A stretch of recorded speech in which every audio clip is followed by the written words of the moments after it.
हाँ तो बच्चों भैया आज तो फंक्शन चैप्टर का आखिरी वाला आर्टिकल आ गया है, दैट इज इनवर्स फंक्शन। और ये वो आर्टिकल है जो आईआईटी को बड़ा प्यारा है भैया। जेई मेन जेई एडवांस में घुमा फिरा के सवाल आते ही हैं, कहीं ना कहीं दूसरे कॉन्सेप्ट से मिलाकर। बहुत अच्छा लगता है आईआईटी को ये आर्टिकल, और इसी वजह से ये टॉपिक मेरे को भी बड़ा अच्छा लगता है। इसमें खूब सारी वैरायटी, छोटी मोटी तगड़ी जैसी भी है, खूब सारी वैरायटी बनती है, कुछ अच्छे वाले स्टेप भी बनते हैं, वो यहाँ पर कवर करने हैं। और ये आपके बोर्ड में भी वेटेज रखता है, बोर्ड में भी सीधा सवाल पूछा जाता है भाई। तो ये तो दमदार चीज है, इग्नोर करने वाली चीज कैसी भी नहीं है। इसलिए हम भी अच्छा सा समय लेके आपको छोटे छोटे पार्ट में खूब अच्छे से समझाने वाले हैं। देखो जरा भैया, डेफिनेशन आ रही है इसकी कि इनवर्स फंक्शन होता क्या। डेफिनेशन लिखते ही दिमाग खराब हो जाएगा, ये क्या लिख दिया मैंने। फिर आराम से धीरे से समझाएंगे, चिंता ना करना। एक मिनट रुकना जरा, डेफिनेशन लिख लेते हैं पहले। डेफिनेशन क्या कहती है कि let f A to B, कोई एक फंक्शन ले लिया मैंने A to B, then A to B bijective function. F A to B bijective function, then there exists unique g b to a, unique g function exist करेगा b to a such that f of x बराबर y and g of y बराबर x for all x belongs to a and for all y belongs to b, then g is inverse of f, यानी g f का inverse है। तो f का inverse ये symbolically लिखते हैं और ये बन गया g। भैया ये लिखते ही आपका दिमाग हो गया होगा खराब कि ये क्या लिख दिया हमने, समझ में नहीं आया। सही बात है, बिल्कुल नहीं आएगा समझ में जब तक कि थोड़ा एलिबरेट करेंगे, थोड़ा आसान। ये तो टेक्निकल नॉलेज, टेक्निकल सी बात, एक लाइन लिख दी क्या कि a से b पे अगर कोई फंक्शन है बाइजेक्टिव है तो g एक b से a उल्टा कुछ बन रहा होगा, क्या पता नहीं। अब इसको छोड़ दो, बेकार होगी बात। समझो जरा अपनी देसी लैंग्वेज में क्या कह रहे हैं। अगर A और B दो सेट हैं और A से B पर कोई फंक्शन हमने f डिफाइन किया, तो एक दूसरा फंक्शन B से A पे मिलेगा जिसको नाम दे रहे हैं G। कैसा मिलेगा? सच दैट कि भैया ये एक एलिमेंट है, मान लो A, ये एक एलिमेंट है B, ये एक एलिमेंट है C। यहां ले लिया 1, यहां ले लिया 2, यहां ले लिया 3। ये अगर मान लो करस्पॉन्डिंगली मैप कर रहे हैं, तो इसका उल्टा वाला मतलब मैपिंग केवल रिवर्स कर देनी और कुछ नया काम नहीं करना। यहां जो ये लाइन लिखी थी ना, इस लाइन को समझो। अगर यहाँ x y के साथ एसोसिएट कर रहा था तो y x के साथ एसोसिएट कर जाए, बस इतनी बात मैंने लिखी और कुछ नहीं लिखा है। तो यहाँ पर आपका 1, 2 और 3, तो ये आएगा आपका a, b और c, एसोसिएट कर दीजिए। मतलब अगर a 1 से एसोसिएट कर रहा है तो यहाँ 1 a के साथ एसोसिएट कर रहा है। अब एक और बात, जब A से B पे मैप हो रहा है तो हमने शुरुआत में फंक्शन की डेफिनेशन बताते समय ही एक बात बोली थी कि फंक्शन कब एग्जिस्ट करता है, कब डिफाइंड होता है, जबकि पहले वाले में कोई भी फ्री ना हो और हर एक की यूनिक इमेज हो। यूनिक का मतलब ऐसा ना हो कि एक से चले और दो मुंह हो गए, ये ना हो। अब अगर इसका उल्टा वाला बन रहा है फंक्शन, मतलब यहां पर भी कोई फ्री नहीं होना चाहिए। B में अगर कोई फ्री हो गया तो यहां पर जाओगे तो ये आपका डोमेन में कोई एलिमेंट फ्री हो गया तो गड़बड़ हो जाएगा। इसलिए पहले वाले सेट में कोई फ्री नहीं होना चाहिए। यानी यहां जो फंक्शन f दिया है, ये फंक्शन में इधर कोई फ्री नहीं होगा तो वो फंक्शन होगा ऑन टू फंक्शन, पहली बात। और दूसरी बात कह रहा हूं कि भैया ये अगर एक एलिमेंट के दो एसोसिएशन हो गए तो वो फंक्शन नहीं डिफाइंड होगा। इसका अगर उल्टा देखेंगे जाकर, यहां पर अगर इस तरीके से कर देंगे तो ये क्या बनेगा, मैनी वन। तो मैनी वन भी पॉसिबल नहीं है, इसलिए कहेंगे होना क्या चाहिए, वन वन। इसी वजह से मैंने डेफिनेशन में लिखा बाइजेक्टिव। क्या मतलब, एक फंक्शन का उल्टा फंक्शन, इनवर्स मतलब आसान भाषा में समझो तो उल्टा फंक्शन। अगर मैं x को रख रहा हूं y मिल रहा है, यहां पर y को रखो और x मिल जाए सेम एसोसिएशन के साथ, तो हम कहते हैं वो बन जाता है इनवर्स फंक्शन। यानी अगर यहां पर मैं फंक्शन f लिखूंगा, जो मैंने यहां लिखा है, इस बार अगर मैं लिखूं तो a को 1 के साथ लिखा, फिर b को 2 के साथ लिखा, c को 3 के साथ लिखा, ये एक फंक्शन लिख दिया मैंने। इसका इनवर्स फंक्शन g वाला फंक्शन लिख रहा हूं, वो क्या लिखोगे बेटा, 1 को a के साथ, 2 को b के साथ और 3 को c के साथ करके लिख दोगे। इसके उल्टे आ गए, x रखा y मिला, y रखा x मिला। और अगर ऐसा हो जाए तो हम कह देते हैं कि भाई यही इसका इनवर्स है। मतलब इनवर्स फंक्शन एग्जिस्ट करने की एक तगड़ी कंडीशन है। वो तगड़ी कंडीशन क्या है, वो तगड़ी कंडीशन है कि उसी फंक्शन का इनवर्स मिलेगा जो फंक्शन 1 1 ऑन 2 यानी बाइजेक्टिव होगा। और यूनिक, डेफिनेशन में एक जगह मैंने वर्ड यूज किया यूनिक, जी मिल रहा है, यानी यूनिक मिलेगा। जो उल्टा वाला होगा वो यूनिक मिलेगा। इसको और आसान तरीके से समझते हैं, पहले इसको उड़ा दो जबार। देखो जरा, अभी अगर मैंने एक फंक्शन fx लिया, 2x - 3 करके लिख दिया मैंने, और कहा ये फंक्शन f है a to b।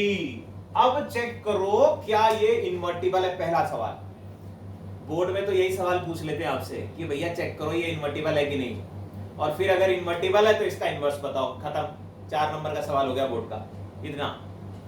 तो भैया अब यहां पर हमें पता करना है ये इन्वर्टिबल है कि नहीं। इन्वर्टिबल यानी कि इनवर्स एग्जिस्ट कर रहा है कि नहीं, वो केवल एक ही बात, क्या फंक्शन बाइजेक्टिव होना चाहिए। यहां पर मैं a to b जो लिख रहा हूं इसको मैं प्रिसाइज कर देता हूं, इस पर्टिकुलर सवाल के लिए कह रहा हूं कि रियल नंबर से रियल नंबर, रियल नंबर से रियल नंबर पे क्या ये आपका बाइजेक्टिव फंक्शन है। अरे भैया ये तो लाइन ही खींच देंगे हम, इसमें कौन सी बड़ी आफत है, इसमें तो सीधे सीधे लाइन खींच दो। x की जगह 0 रखो, y की वैल्यू -3 और 2 स्लोप वाली लाइन खींच दी, ये आ गई लाइन। भैया y = 2x - 3 एक स्ट्रेट लाइन है, और इसकी डोमेन क्या आ रही है, सारे रियल नंबर। रेंज क्या आ रही है, सारे रियल नंबर। लो भैया 1 1 ऑन 2 फंक्शन आ गया, 1 1 ऑन 2 फंक्शन है। अब हमसे पूछा जा रहा है बताओ अगर ये बाइजेक्टिव है, 1 1 ऑन 2 है, तो इसका इनवर्स क्या है। इनवर्स की डेफिनेशन मैंने बताई थी कि भैया x y का और y x पे एसोसिएशन हो जाए, उल्टा हो जाए। अभी y = 2x - 3 लिखा है, अगर मैं इसका उल्टा कर दूं तो वही हमारा इनवर्स फंक्शन हो जाएगा। यानी जो y = x का फंक्शन लिखा है वो अगर x = y का फंक्शन बन गया तो वही इनवर्स है। यानी आपको करना क्या है, 2x = y + 3 and x = y + 3 divide by 2। जब मैं x रख रहा था तो y मिल रहा था, अब मैं y रख रहा हूं तो x मिल रहा है, तो बन गया भैया यही है इनवर्स। इसको लिख देते हैं, इस तरीके से लिखते हैं f इनवर्स = अब x लिखा है इसलिए यहां पर x कर दीजिए, है वो y उल्टा करके, लेकिन अब यहां पर x लिखा है उल्टा वाला कर दिया है, तो इसके लिए ओरिजिनल वाले का y है लेकिन इस फंक्शन का ये x बन गया। मतलब ओरिजिनल वाले की जो रेंज होगी वो इनवर्स की डोमेन बन जाएगी, रेंज और डोमेन पलट जाएंगी इस कंडीशन में। बोलो जी बात समझ में आई क्या। एक और सवाल देखते हैं, यहां पर लिख देते हैं, अभी जगह है, अभी जुपाजुप नहीं करते हैं। यहां पर अगर मैंने लिख दिया 2 की पावर x + 1 और मैंने कहा भैया जी डिफाइन करो ये फंक्शन अगर इन्वर्टिबल है अपने रियल पे तो बताएं कि क्या आएगा। इस फंक्शन को अगर यहाँ f ऑफ x लिखा हुआ है मैंने, तो f को डिफाइन कर दिया रियल नंबर से लेकर 1 to infinity जरा चेक करो, चेक करना बेटा, ये तो 0 ऑनवर्ड ही रहता है। रेंज इसकी क्या आ रही है? अगर आप रेंज देखो तो रेंज इसकी क्या आ रही है? 1 से लेकर इंफिनिटी आ रही है कि नहीं आ रही है? दिख पा रहा होगा आपको।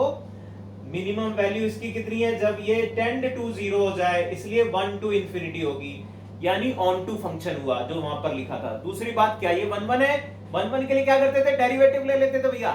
डेरिवेटिव अगर ऑलवेज पॉजिटिव तो थ्रू आउट इंक्रीजिंग, डेरिवेटिव लो e की पावर x आया, e की पावर x का मतलब पॉजिटिव, यानी ये 1 1 भी है और ऑन टू भी है। अगर ये बाइजेक्टिव है तो इसका इनवर्स बताओ, कोई दिक्कत की बात नहीं। फिर वही काम, खोपड़ी में केवल एक बात रखो, केवल एक बात, वो ये कि अगर y is equal to x का फंक्शन है तो x is equal to y का फंक्शन बना दो, वही मेरा इनवर्स है। तो y is equal to e power x plus 1, तो e power x is equal to y minus 1, यानी x की वैल्यू आ गई ln के फॉर्म में, x is equal to ln y minus 1 आ गया भैया। और f इनवर्स x अगर बोलेंगे तो क्या बोल देंगे बेटे? ln x माइनस 1, ये है आपका इनवर्स। और ये जो फंक्शन लिखा है इसकी डोमेन और कोडोमेन क्या हो जाएगी?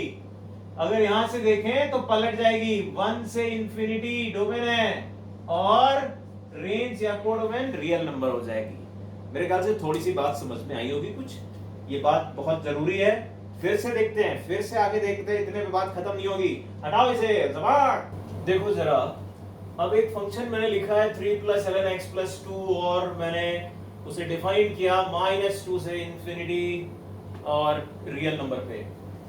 अब यहां पर अगर सवाल स्कूल में पूछा जाए तो सवाल ये पूछा जाएगा कि भैया प्रूफ करो कि ये बाइजेक्टिव है और फिर इसका इनवर्स निकालो।